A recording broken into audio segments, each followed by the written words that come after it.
the smooth surface of the bar. The nail had been pinched in the door at the prison a couple days earlier. He was lucky he was only going to lose the nail. He'd come close to losing the whole finger in the door jamb, pulling it free just before the snip. "See this?" he asked the bartender. "See what?" Dana asked. She was in a few nights a week, and it always, Sam was in a few nights a week, and it always seemed to be during her shift.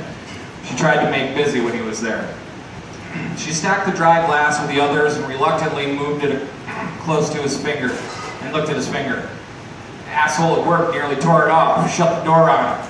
"Sam, that's disgusting," she said, ignoring his wandering eyes. She was used to the guys checking out her tits and ass at every opportunity, but Sam repulsed her. It wasn't that he was bad looking. He was well built and impeccably groomed. A necessity when working at the prison, she figured. Dana really couldn't give a reason she disliked him. Well, she could, but a single finger wouldn't cover it. A palm wouldn't cover it. It was this casual racism, like when he asked if that gook was working in the kitchen, without a hint of embarrassment when she told him Bruce was Chinese, not Vietnamese. "Can't even tell them apart," he said, as if his own ignorance was some evidence of some universal truth. But Sam wasn't just a racist, but he was also sexist to a misogynistic degree, and a homophobe. But he was also a regular, and that meant money for the cafe. And in a way, Dana liked having him around to offend her sensibilities, and made her realize she hadn't yet hit rock bottom with men. Sam walked up, smiling until he saw Sam. "Dana, I need a gin and tonic for that sweetie over on 13. Sam looked over his shoulder and saw her. She was alone at the small table, dressed in a white summer dress, thin straps over tan shoulders, brown hair tucked behind her ears. She looked like a tomboy trying to dress to impress. It worked for her. And for some reason, she wants to buy a round for this growth on your bar," Robert said, thumbing to Sam. Sam vaguely caught the insult, but was too smitten to care. "Really?" he asked hopefully. "Really?" Dana asked incredulously. "Really," Robert conceded. He shook his head and walked away. Dana began mixing the drink, starting with a hand-squeezed lime juice, adding a shot of Tanqueray gin and the tonic water. Sam continued to stare. "Let me bring her the drink, huh?" he said to Dana. She put the gin and tonic and another lager in front of him. He breathed into his hand and sniffed, grabbed the drinks. Robert stopped in front of him, carrying a plate of oysters. "Piece of advice," Robert said. "Don't talk." "Fuck you," Sam said lightly. "Just saying." Sam stepped past Robert and again set his eyes on the sweet thing by the window, haloed by the lamplight outside. He saw him approaching and smiled. She had broken another of Mom's rules. A woman never pursues. But she couldn't help herself when she saw Sam at the bar. He was just as handsome as she remembered from high school. She had a crush on him even back then, but had no chance. Now, however, she'd been around, learned things about style, like that she was actually a spring, not a winter. She learned how to make up her eyes the best to make her baby blues pop into match with every outfit, just perfectly. She wondered if he remembered her at all. She'd had some work done, but nothing he couldn't see through if he looked closely enough. And then she thought about the boy Kevin from school, the one Sam had beaten the shit out of after one of the football games. She doubted he remembered Kevin. However, if she mentioned Fag Boy, she was pretty sure that he'd recall.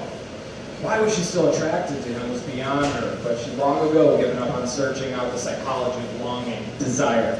Desire's just a word. Sam stopped at the edge of the table, drinks in hand. She looked at him. He had no words. He imagined he was still at the bar, watching this pathetic version of himself and yelling, "Don't fuck this up like everything else." "Is that mine?" she asked, sensing the unease. It was cute. Sam nodded, smiled.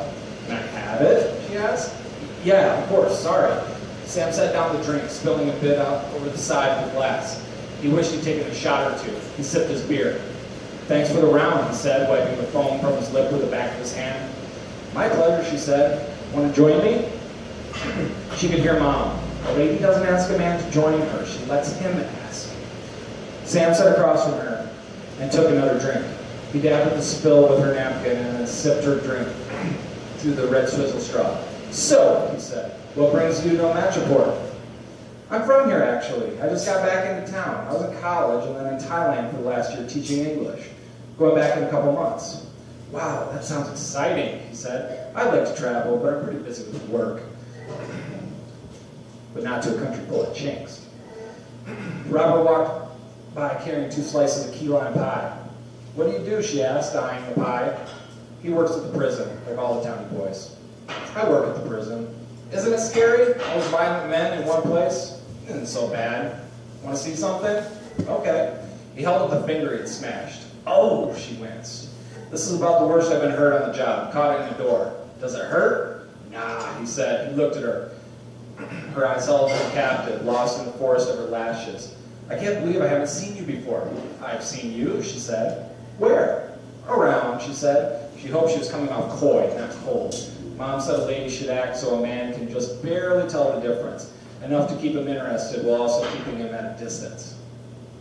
He tried to place her. Her silence hung heavy and the cafe noise seemed to swell. The clinking of forks on plates, chewing, the cacophonic hum of conversations. Sam downed his beer and set it down on the hard table. She jumped.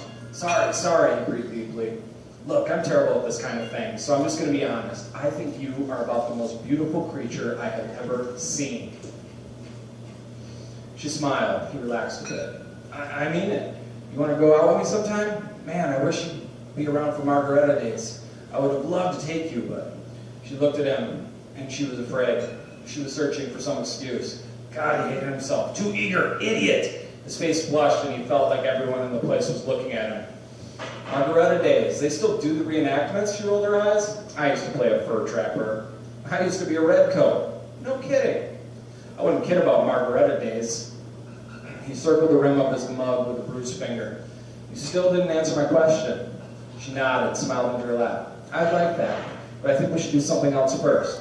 She met his eyes and leaned in. "I want you to take me into the bathroom and fuck me. And then I want you to eat a piece of that amazing key lime pie they have here." Sam sat stupid. "Excuse me?" "You heard me. Take me to the bathroom and fuck me. Then buy me a piece of pie." "Stand up, you moron!" Sam stood quickly, knocking the table with his knee and held out his hand. She took it and let her pass the tables, past Dana and Robert talking at the bar. They hit the men's room door and he let her in. Took her to the handicap stall. Her large hands were on the tile, fingers spread wide like her legs. "Lift the dress and fuck my ass. Now." Sam unbuckled his belt, snagging his bad nail on it. The nail pulled away from the bed and began to bleed. Sam lifted the dress and sucked the blood from his finger. She squealed. Mom didn't have a rule to cover this situation, but she hardly approved. It felt so good, but she didn't know if it was his cock or Sam. Did she want him for him? Or did she want him for her or a trophy? And what was he going to say when she told him her secret over pie about returning to Thailand for one last procedure? No matter what happened, Kevin had never felt more like a woman than she did when Sam was in her ass, even while cursing her inevitable erection.